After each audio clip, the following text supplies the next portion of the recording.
Hi, and welcome to your free lesson for myfreeactingclass.com for Monday, April the 25th. My name is Michael Bean. I'm a professional acting teacher. This is part of my desire to make high quality professional acting training available for free, because really, even if I talk to you for hours and hours and hours and hours and hours, I'm still not going to be able to get through all of it.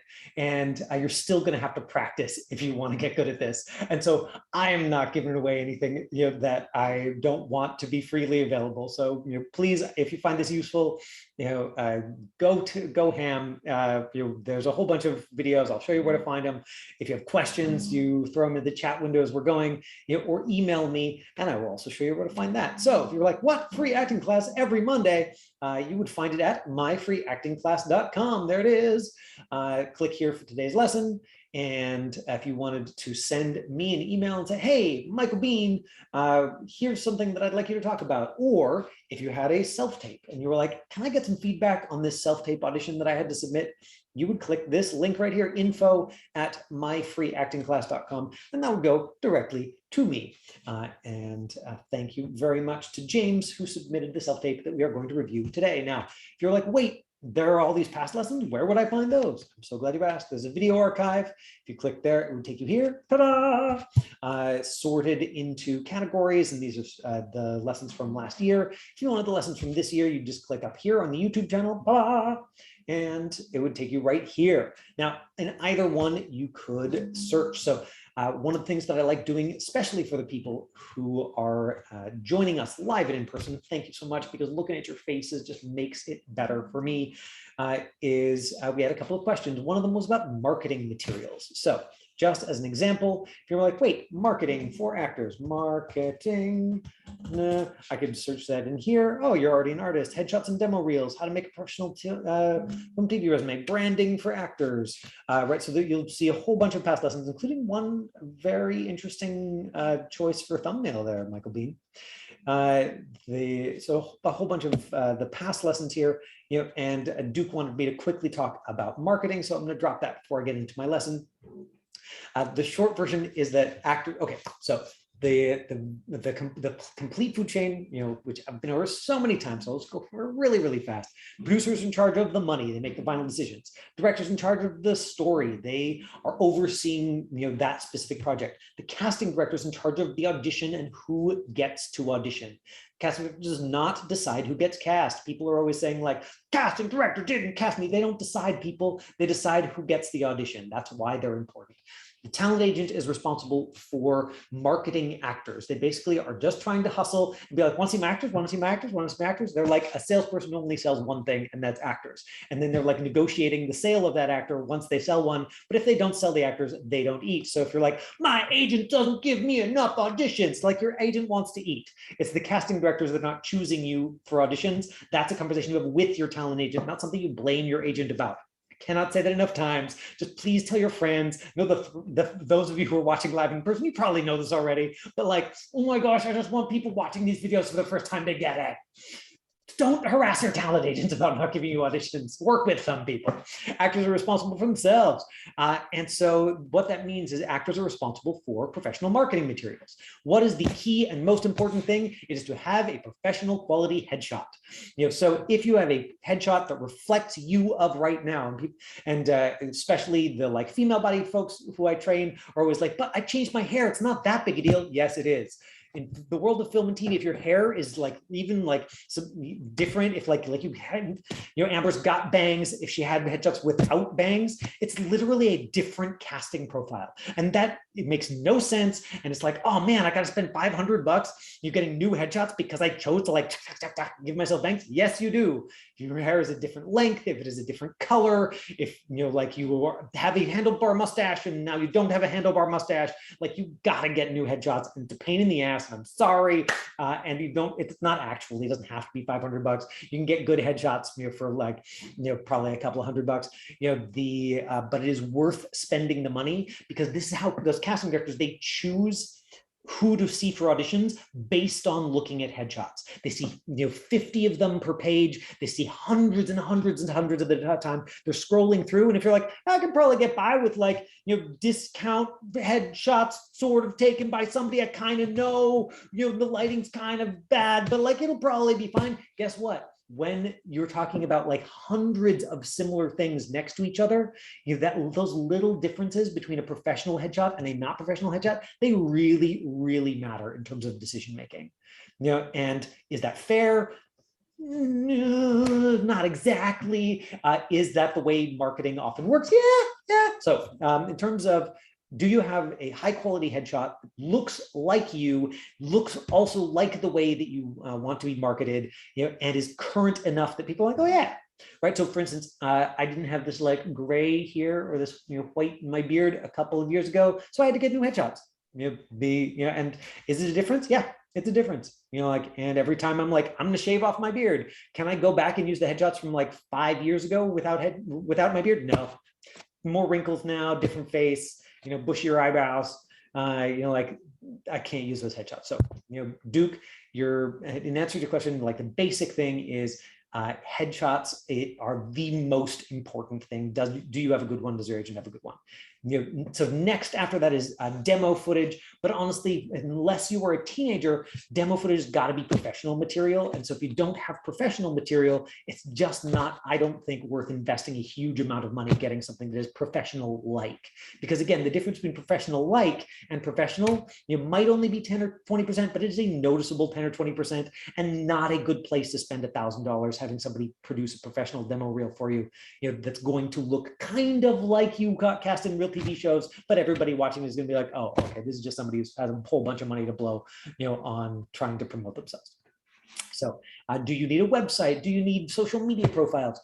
Sure. At the point where you're working on professional film and TV shows, and you're starting to like get a following or you book a bigger role, those things are going to be important. So right now, is it a good idea to go and just like pay the whatever $15 a year to like hold your first name last name.com if you can? Yes, that is a worthwhile expenditure. Is it a worthwhile expenditure of your time and energy to put a whole bunch of time into like social media? Only if that's something you absolutely love and adore. Don't do it because you think it's going to help you get ahead, because probably it won't, unless you are the kind of person who is just like so passionately engaged in that you get to a massive number of followers, and then yes, it can be influential. Like producers can sometimes say, well, Elliot doesn't have any professional credits, but he does have 400,000 Instagram followers. Some percentage of those people will watch him when we catch him in this TV show that's meaningful to us.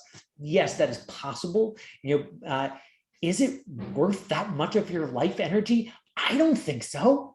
But that's because that's my opinion about social media. And if you check my social media profiles, you'd be like, wait, this Michael Bean guy hasn't posted on Twitter for the last 11 years. And then, that would put my opinion about social media in context. That's not energy I want to spend because it doesn't delight me. If it delights you, go to town, go for it. Just don't think that like that's something you should muscle through because it's going to be enormously helpful. The best thing you can do as an actor is be really skilled. Right, really, if you are not, you're putting like 3 or 4 or 5 times as much time into practicing the craft as you are into creating your promotional materials, then your energy is probably focused the wrong way. That's just my opinion. I'm just one acting teacher. Like go looking for a second opinion should you so desire. But there, that's my like quick spiel on marketing. Today is part 5. Oh, and I did see that you had a question. Amber, feel free to just throw that in the chat window so that I can like hit it even though I'm moving really fast. Right, because I can't hear you, and that will also help me go really fast if you can just type it in with your thumbs. You moved too fast, so I forgot what I was gonna Okay. So today is part 5 in a 5. I'm going to mute you, Amber, because I'm talking now. And if you want to type something in the chat window, please do. If you have been following us, this is part 5 in 5 parts to Kick-Ass Self-Tapes. And so we've been going over my kind of 5 basic, kind of the key questions that I use when I'm looking at a script. And I want to quickly show you those. So here we are. These are the story questions. So what we're looking at is story, style, relationships, changes, and want. And I'm not going to spend a bunch of time talking about those today because I've spent 45 minutes talking about each one, over the last however many weeks. Don't have last week's up yet, but it will be up there by the time you all watch this video. Stories, the who, what, when, where, why, how. It's reading the script in detail, read everything out loud, get as much facts as you can. Style, the reason style is so important is because if you are doing film and TV acting, it is important that you be believable, that the people who are watching are like, oh, we believe this makes sense to us in the world of what we're watching. And to know what your world is, you have to know the style. If a multi-camera sitcom is going to have a different style, than a like gritty, like right up in your face horror series, every different style is going to require you to be inside of that world. And as long as you're believable or realistic inside that world, then it makes sense. So that's why style is important. Relationships, strong feelings or opinions about people, objects, and events. Just right, got to have really strong feelings or opinions. It's got to change if it's going to be an interesting story. And then here's where we get to pull it all together, which is, what does your character most want? What are you trying to get the other person to do or to feel, so you get that? Now, that is language that I lifted from one of my acting teachers, Larry Moss, who really was very, very influential for me. I also trained with somebody in Vancouver, BC, Canada, where I lived for a long time, who was a devotee of Ivana Chubbuck. So her ideas have also influenced me quite a bit. I've done entire lessons on their books in the past that you can go search, in the archive that I showed you before. But one of Larry's frames for what acting teachers often call objective, but you can call spaghetti, you can literally call whatever you want, as long as you understand that what your character wants is enormously influential in how you tell the story and what kind of choices you're going to make. So let's say that you've read the script really carefully. You understand the style. You're like, okay, I've made choices about really strong feelings or opinions about the people in my story, because of course, if you don't care, why would we care to watch? I think actors very often make the choice, oh, I don't care, or I only care a little bit. And that often comes from the fact that that's the way we are in our lives most of the time. But it tends not to make for the most interesting story to watch. So strong feeling or opinion, and then oh, and it changes over the course of the script, right? So those are my first four, and then it's like, okay, now I want to fire this up. I want to make myself feel more. I don't want to just tell a story where I'm just trying to make the face look, I feel this way, girl. If I want to really tell that story, how do I get myself there? And this, I think, this is where I get really excited as an acting teacher. This is where I think that the art of it comes to life for me. It's not in, there's this fun kind of sleuthing detective thing that happens with scripts where you're I'm going to pull it apart and I'm going to understand, going to try and understand what is the writer telling me and where can I fill in the gaps and how can I get the clues. But now I want to make it alive in my body. And if I want to make it alive in my body, how do I get there? And for me, what your character wants is the way to do that. Okay, so what I mean by that is, what does your character most want? Okay, my character, and however you language that is fine, in my opinion. You're going to find acting teachers who say, no, you have to frame it as this got to be this kind of sentence. Yeah, really? Is that how people work in real life? They always frame their wants in clear verbs. I mean, come on. Let's just go with what makes you alive, what lights you up. And so what does your character want? Because this is you. If you're playing this person, what do you want? And then what do you need to make the other people do or feel so you get that? Yeah, and that's that jump from, here's what my character wants. My character wants validation, right? I want people to tell me I'm awesome. And so what do I need to make other people feel or do so that I get validation? Well, I can try and get Amber to tell me I'm awesome. Hey, Amber, just, I'm going to just keep playing this thing, tell me I'm awesome, tell me I'm awesome. I can take all sorts of different tactics in trying to get Amber. I can be like, ah, come on, I'm awesome. I can be like like, come on, like just tell me, just get this over with. Right? But I'm trying to get her to do a thing. Now that's going to look like feeling when people watch it. They're going to be like, oh, here's what he's feeling. But I'm not trying to play feeling, because if I do that, it will almost always be experienced as false. Instead, I'm trying to play, what am I going to try and get Amber to do? What am I going to try and get Amber to feel? And that's what's going to make my character seem like they're feeling, or it's going to genuinely make me, Michael Bean, feel things without being false. It's going to bring depth into it because I'm trying to get the other person to do something, right? And you know this from watching people. When you're watching people who are very focused on what they look like, it's really boring, right? Watching people be self-conscious, very boring. Watching somebody be totally engrossed in what they're doing, fascinating. Well, think about, I don't know, watching people play chess in the park, or watching a little kid, play in the sand, or watching an athlete, or a musician, who's totally focused on their activity. You're watching somebody do something even extraordinarily simple. If it has all of their attention and their attention is out there, that is when somebody is most interesting to watch. That's what you want to invite into your work. It's really tricky because there's then a whole set of technical skills of being on camera and being appropriately still and having your eye lines. You have to drill and drill and drill and drill until you don't have to think about them anymore. Okay, no big deal. Pianists are going to do finger exercises. Actors are going to have to do that. Like, how is my body moving? I've got to be able to notice. It's, like, got to be able to give like 5% of my attention and still do all of those things, so that 95% of it can be free to just be like, I'm just going to look at Elliot. I'm going to try and make Elliot feel good. Right. So that maybe that's my tool for, like, I'm going to talk. What I want is to be validated. But what I'm going to play is like, Elliot, you're amazing. So that it's like, yeah, wow, I feel amazing. Thank you so much. And then I'm going to get the validation I need, but I'm going to do it by making Elliot feel good.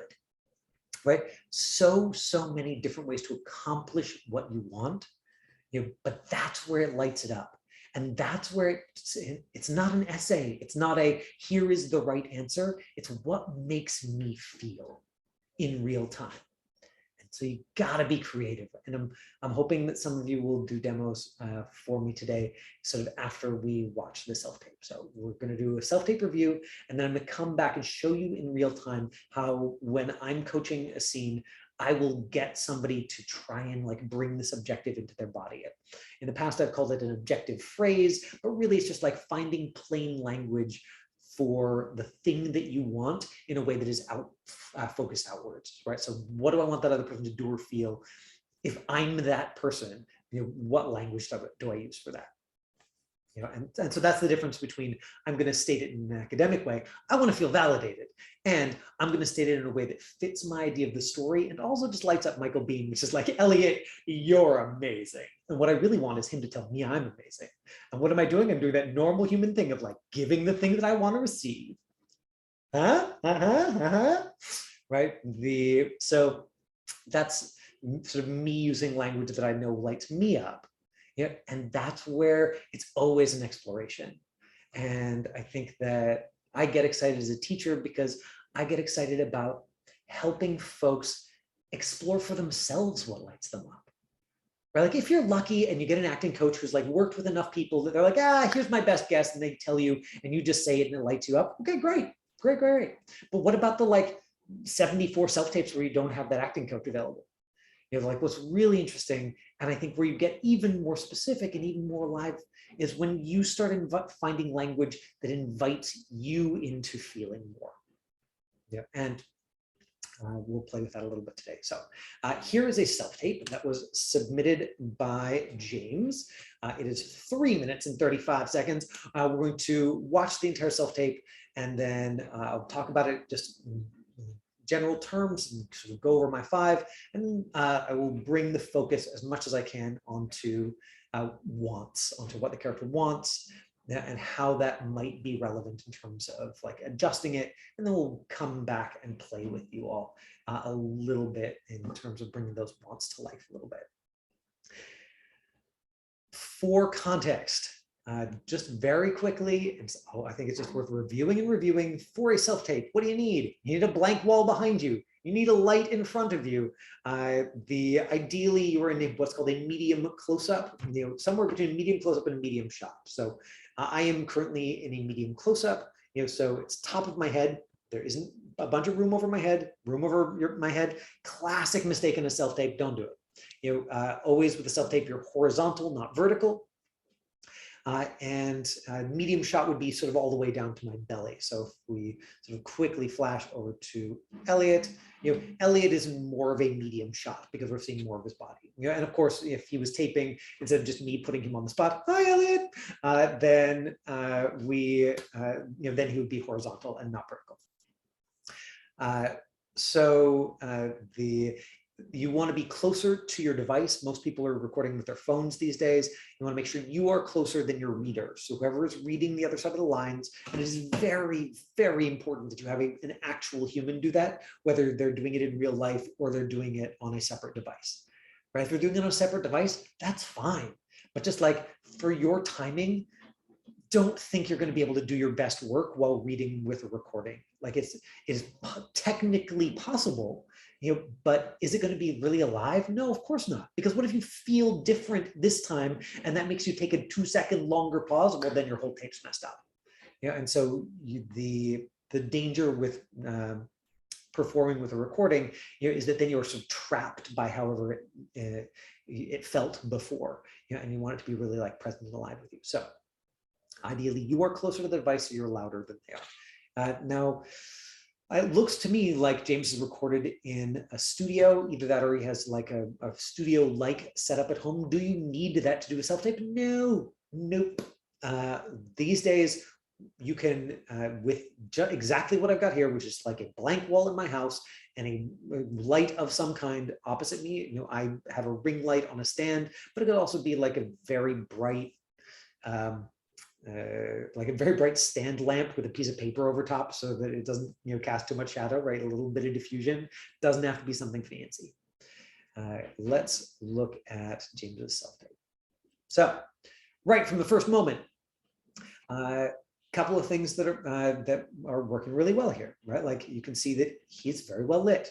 We've got an light reflected in his eyes, that eye light. We can see him. There's a neutral background. That's what I mean about a studio. He's, it's like a very, very well lit sort of neutral blue wall behind him. So to me, that looks like, oh, either somebody really cares about their setup at home, or is using a studio. Great. If you want to put in that extra energy, great. If you are spending more energy on technical things than you're spending on acting, again, probably not the right direction for you to be putting your energy. Let's watch James's tape a little bit. Here you go. Tell me if you like it, and don't lie. I'll know. Amazing what you can do with the right tools. What in the hell? There's flavor in this fish. Well, yeah, a little bit of natural sea salt, and you guys got a big patch of lemongrass over there, so I figured I'd use it. Now, can you see how there's a actual ring reflected? Now, maybe those of you who are watching on phones, you can't see it and you'd have to zoom in a little bit, but you can actually see a ring of light reflected in his pupils. Just recently, I have started making an adjustment with my own ring light at home. Now, I bought a ring light because they're LEDs, they're super cheap and available, because everybody's been on Zoom in the last couple of years, and they're basically indestructible. Before that, I was using soft box lights, and they were just such a pain. They took up a bunch of space, and they were had to, put them together and fall apart. Hey, James, we're here. We just started watching your tape. Woo! Yeah, perfect. Yeah, I'm at work, so I'm really gonna be listening for most of it. But hey, I love watching your video. They're just so amazing. So it's cool seeing you in person. So yeah. Great. I can't wait. Awesome. Oh, sorry. There you go.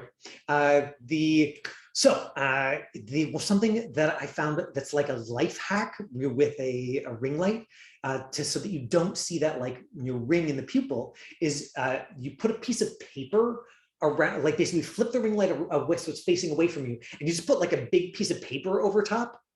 With I just took a chopstick and sort of poked it out so that it kind of curves out, so tape, paper, chopstick, all incredibly inexpensive, freely available things, but then it reflects the light back at you in a circle and you don't get that like a ring effect, which at this point, can be slightly distracting, especially if you're like really in a tight medium close up and you can see that. Let's go back to watching James's tape. I did good. Better than good. It's the best food we've had in a really long time. Well, somebody jacked my usual go-to for flavor, peanut butter, so I figured I'd try something new. Well, you're never getting that back, so it's a good thing this worked out. She's not kidding. It's pretty much already gone. Don't worry about a thing, I miss music so much. cause every little thing So Finn, is gonna be alright. what's your story? My story? I told you I work for the ship company. No, like, who are you? Now we're going to come back to this later, but did you notice how James's voice just dropped half an octave? And so like for some reason after the singing or answering that question, his voice to me sounds markedly different than it was at the top of the scene. So what is that, the 52-second mark? So when I come back to review it, we'll listen to a clip and then we'll jump ahead to 52. So you see if you can hear the difference. What was your life like, before? Right. Well, let's see. I'm from a small town just outside of Cincinnati. No way. O-H. I-O. Originally from Cleveland. Cool. You're an awful long way from home. Well, yeah. My mom was an elementary. Just technically something that he's doing that I didn't talk about previously is he's got different eye lines that are both really close to camera. So his eyes, we can see them super clearly. He's putting one person on this side of the camera, one person on that side of the camera. He's probably only got a reader on one side of the camera because one person doing all the voices. Incidentally, the fact the reader is not doing character voices just means the reader knows what they're doing. Oh, if you have a reader who's like, I'm gonna do this voice, no, I'm gonna do this voice, just please ask them to stop. If they're your friend, you can be as nice about it as possible. But so eye lines close to camera, but he's splitting the eye line, and that can make it really, really clear that there's two different relationships: strong feeling or opinion, strong feeling or opinion. School teacher. My dad sold farming equipment for deer. I had two sisters, Rosie and Kate. Rosie had boundless energy, always in everyone's business. Kate was the smart one. She was supposed to be a lawyer or something like that, and a great one too. And there was me. I was on my way to walk on to OSU with a football scholarship when this all happened. Sorry. That really sucks. It does. They all got it. My family gone. Less than a month. Shit. Sorry, man. Yeah. Wound up getting a job with the one of the ship you were on. So, that's my story. Well, ladies, I'm gonna get some shut-eye. I'm pretty tired. Clean stuff up in the morning. Of course. Don't worry. We'll take care of all this. Just one thing. I'm gonna need to take hold of that machete. No, it's okay. I get it. Nobody wants a stranger with a knife sticking nearby. Overall, you got a solid structure. But you see right here, that's where it's weak. Yeah, that was not my best work. Watch. You want to layer it in opposite direction so it'll cover everything. Then you want to add the bigger leaves on top, then we can add rocks to hold it. See? Well, yeah. Have these tools make it help? Hey, hold this part down for me, will you? Listen, Kara. I'm not here to show you what. I'm not here to get in between you two. I see what you have is special and have no intention of screwing things up for you. So if that's got you not wanting to stay here alone, you don't need to worry. It's great to hear, but you gotta know how things look from this end, right? Yes, maybe. Anyway, we never said we weren't going to go back with you and shit. We just gotta think about things. Got it. Hey, while we're here, you want to add another level? Maybe a little nook over there? Shouldn't take us long with us both. Okay, sure. My name is James Liam. Okay, then let's jump right back to the top. So, talking about this in reference to sort of our five points of like story style. So I didn't get to see the script, here. So to me, this looks like, we had a reference to, everybody dying when everything happened, and like they all got it. And so this is some kind of like post-apocalyptic, most everybody's dead, they're on a ship, they're on a little island, like the exact details probably like play into the performance, in specific ways that if James, was going to go over the script, let's be like, we're seeing all those details, right? So we've got the story, we've got the style, we've got the relationships. Now James, I don't see I don't see a strong feeling or opinion about these folks in the first scene. To me, it looks like you're playing a feeling, and so I would say that top level, like that's where I would start. Is like, okay, what is your strong feeling or opinion about these people? And then if we're going to follow that through, kind of jump ahead to like, what do you want? Okay, then what do you want from them, right? So, like I see that your character is enjoying himself. I see that there's like clear choices about how the character is feeling, and where I want to like work with it is in connecting it out to the other people. Like, is the first scene about? Like, is it about setting them at ease, or is it about like impressing them and, like flirting with them? Like, is the goal to like, get them to, like you, and, so that the scene is like, look how charming I am. Look what an amazing cook I am. Yeah, I'm gonna sing, I'm gonna dance, I'm so amazing, right? Like what is the goal? Like, what do you want them to do or feel? And I think that would sort of bring that to life. Now, you did have those nice changes. It's a longer scene. James said that he's been asked to audition for some really like good stuff. He's in Los Angeles, and so you can see that in this, right? It's 3.5 minutes. It's a good chunk of text. He's doing a great job of just like staying with it and delivering this as though it's something he wanted to say. So I'm not, saying that like there is anything like super clearly wrong here. There's just a whole bunch of ways that we could continue to play with it and tweak it and make it, I think, come across in a way that showcases James even better in the context of this story. And so in terms of today's lesson, I think one of the ways that we could approach that, is by looking at what does he want from these ladies? Like it was, because really it was the end of the scene that I found out. He says, okay, ladies, that like, oh, okay, it's 2 women he's talking to. I didn't get that at the beginning, right? I got, the story he was trying to tell me about how he felt, about the food, about the, but I didn't get a clear idea of what was happening with the people he's talking to, and would that make a night and day difference? I don't know, but I think that it's where my head goes in terms of like, could we find something that like lights James up more? Now, let me show you what I mean about the voice. The beginning of the scene strikes me as a little bit performative, right? So even if the style of this is like, let's say this is a light comedy, and I don't think it is, because there's sort of the reference to the machete. There's a second scene where there's sort of more intensity happening. So this doesn't occur for me as like a light comedy in terms of style.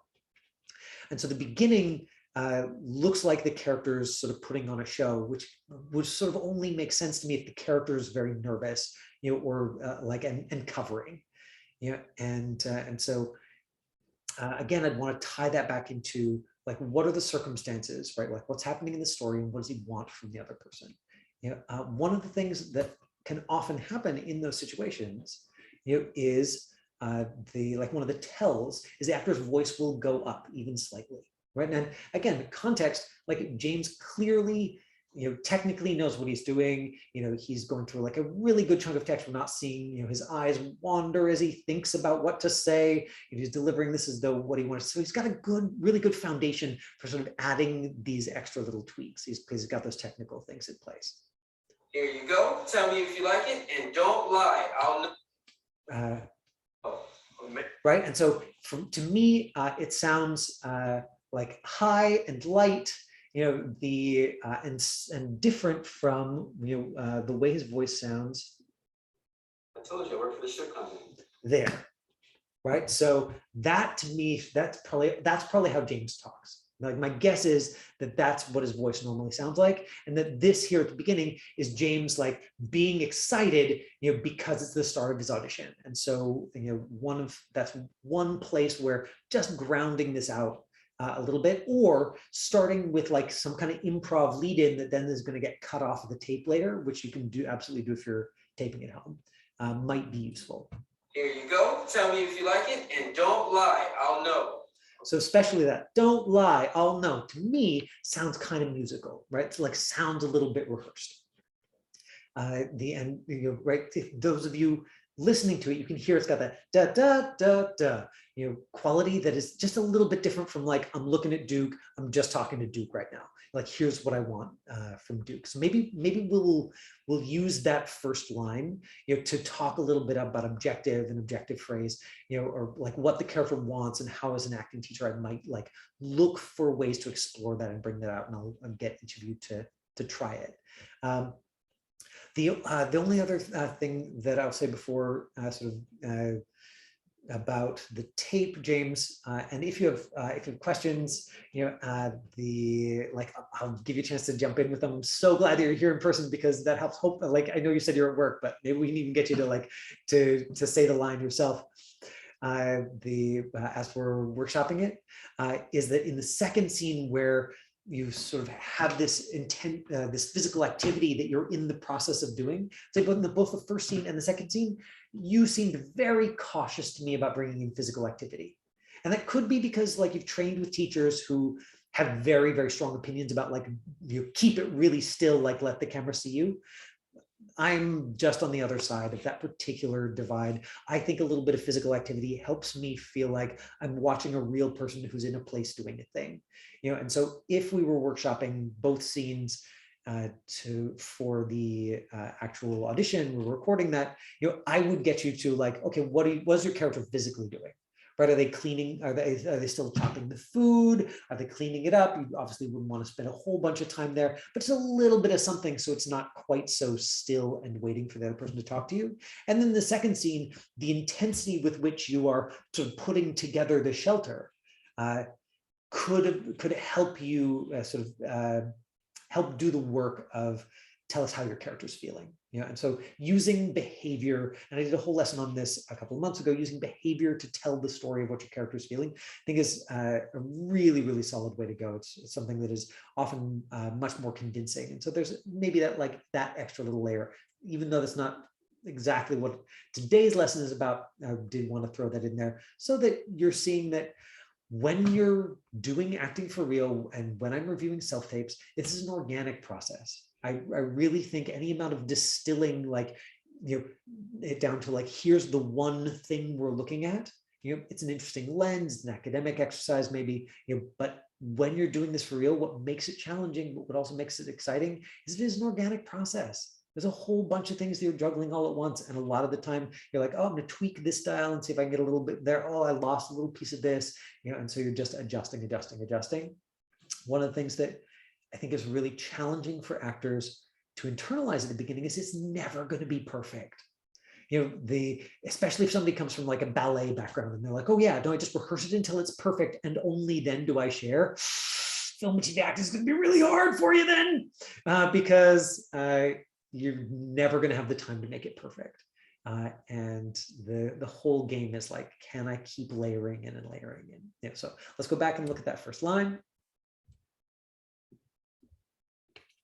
Here you go. Tell me if you like it, and don't lie. I'll know. Amazing you can do it with the right tool. Okay, here you go. Tell me if you like it, and don't lie. I'll know. Here you go. Tell me if you like it, and don't lie. I'll know. So that's the line that we're playing with here. Here you go. Tell me if you like it, and don't lie. I'll know.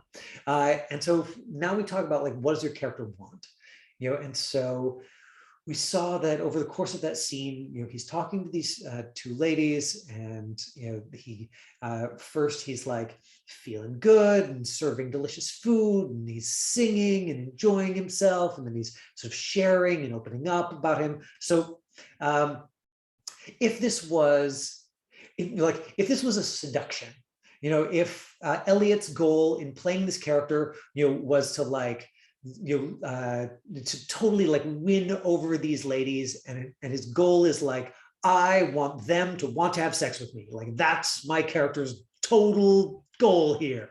That lots of different tactics that he might use to get there. And so Elliot would have to play with like, okay, what's more Elliot's style? If is Elliot's style to like be very solicitous? Hey, like, is this exactly what you want? Look how charming and amazing I did all the things. Or is Elliot's style to like hang back and be like, no, I'm so polite and no, I'm trying to seduce anybody. No, just serving dinner amazingly. Maybe like so let's say that that's his objective. Then if I'm bringing Elliot in and saying, okay, so Elliot, here you go. Dang it, I don't remember the line. Do you remember the line? Okay, let's listen to James. No, I don't remember the line. Okay, here it is. Go, tell me if you like it, and don't lie, I'll know. Okay, here you go. Tell me if you like it, and don't lie. Amazing you can do it for red tools. I'll know. What in Okay, the hell? here you go. Tell me if you like it, and don't lie. I'll know. Right. So looks like you're actually in a kitchen. Super straightforward. Like the the lots of different ways we could go at this. But if I'm trying to help Elliot ground that objective in something that like feels real to him, then you could like find the eye line for the person you're looking at, and say I know I'm amazing. So just say that. Just say, yeah, I know I'm amazing. Yeah, I know. I'm amazing. Now say the line like you said that.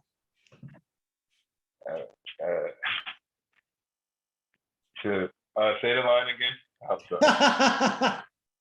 Here it is So again. if you're like, no, because it's kind of like how it's double twisted. Here Like, you go. Tell me if you like it, and don't lie. I'll know.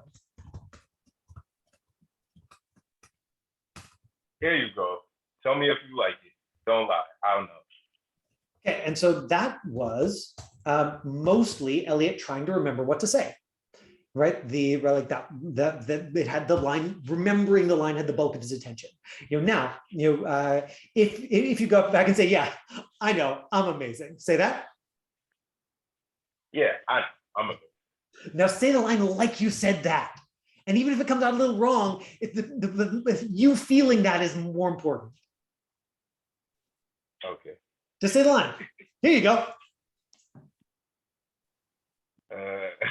It's in the chat window, so you can look at it. If remembering things, audio is really difficult. Here you go. Tell me if you like it, and don't lie. I'll know. But you gotta say it like, I know. I know. I'm amazing. Go. Just try it. All right. Here you go. Tell me if you like it. I don't know. and I say, and don't lie. I'll know. Yeah, don't lie. I know. Great. Okay. Now let's say that like I like that. I like it. Let's say Elliot's preferred seduction strategy is making people laugh. That like Elliot's like, yeah, I'm the funny guy, and what I really like is just like make somebody laugh. That's where they like really get me. And so what if this time your goal in saying this line is to make her laugh, right? And so find the playfulness, the Elliot style playfulness of like, with the line, here you go, tell me if you like it, and don't lie, I'll know.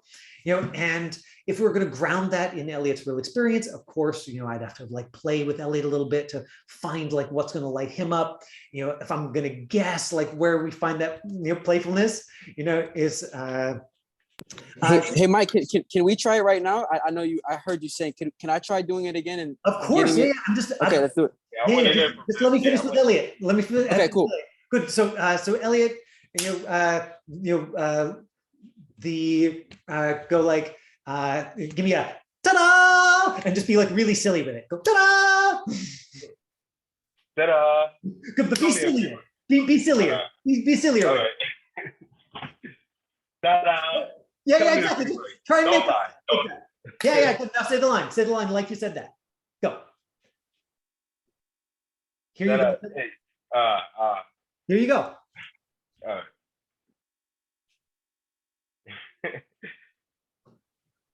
Say the line, Elliot. Here you go. Tell me if you like it. And don't lie. I don't know.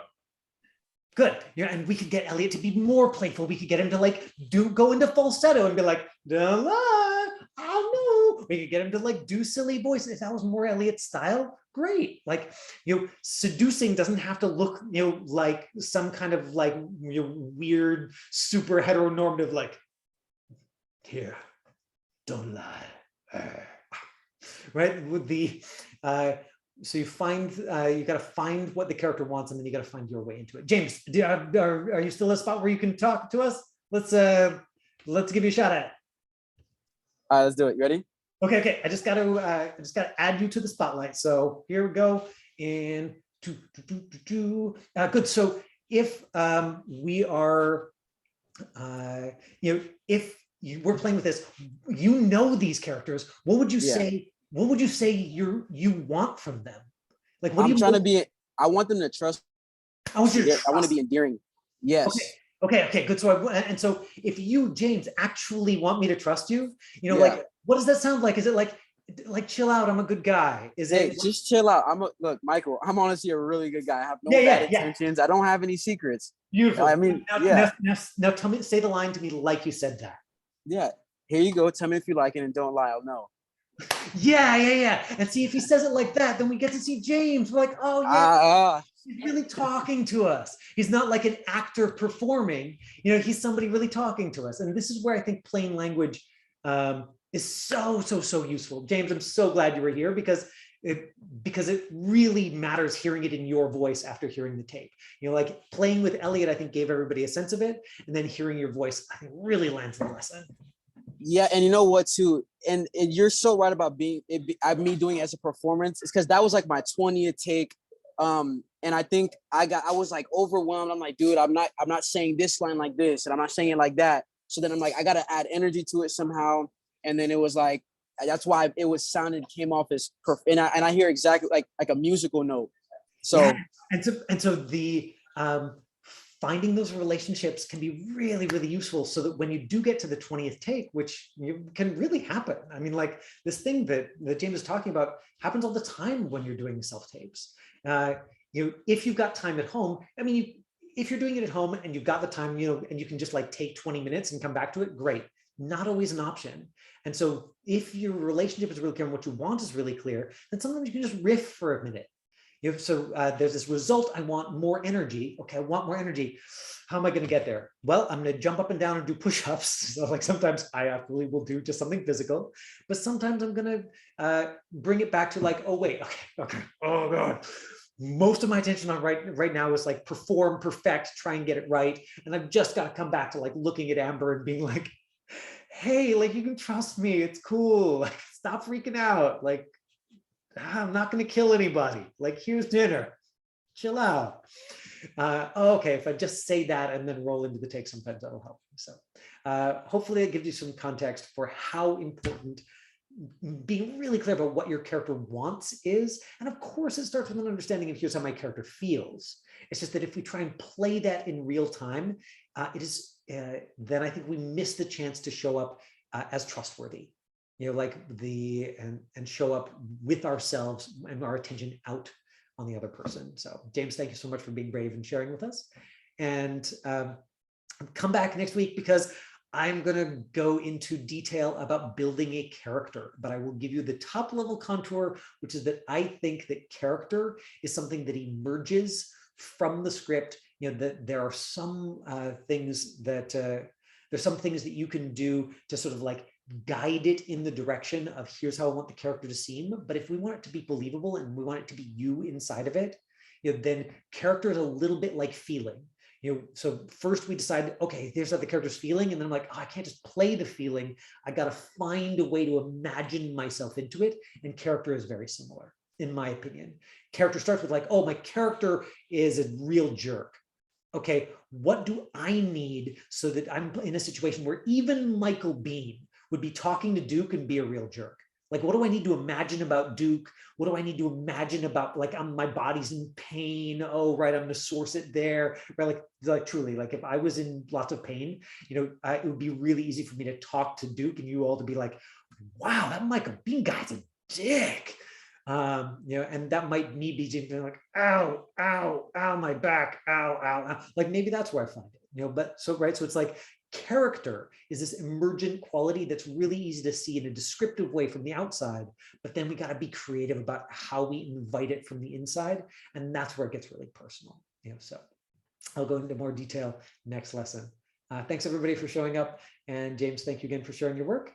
If you have self-tapes, send them to me at info@myfreeactingclass.com. And if you're like, hey, this Michael Bean guy's, I really like what he's doing. Well, you could follow the YouTube channel, that helps me. Or you could go to michaelbean.ca and you would find information about coaching and classes with me and all of the things. Okay. Any final comments before we wrap up? Yeah, James, jump in there. So one quick question, just so I can get a connection in my mind that I'm making. When you were talking about it being a performance and what my character objective was, rather than starting off with that feeling that I had and just like, hey, I'm here to endear these characters for them to trust me. That's how I should have approached that, instead of, oh, I'm going to go into it with a predetermined line reading of a performance to make it look like, okay, cool. That it's easy because of course you're smart, right? And so the way you want it to come across. It's just, of course, it's just that if you play how you want it to come across, then it can read as false. Yeah, of course. Yeah. Not that your idea was wrong. It's just that the thing you then fed yourself as an artist was what you wanted it to look or sound like.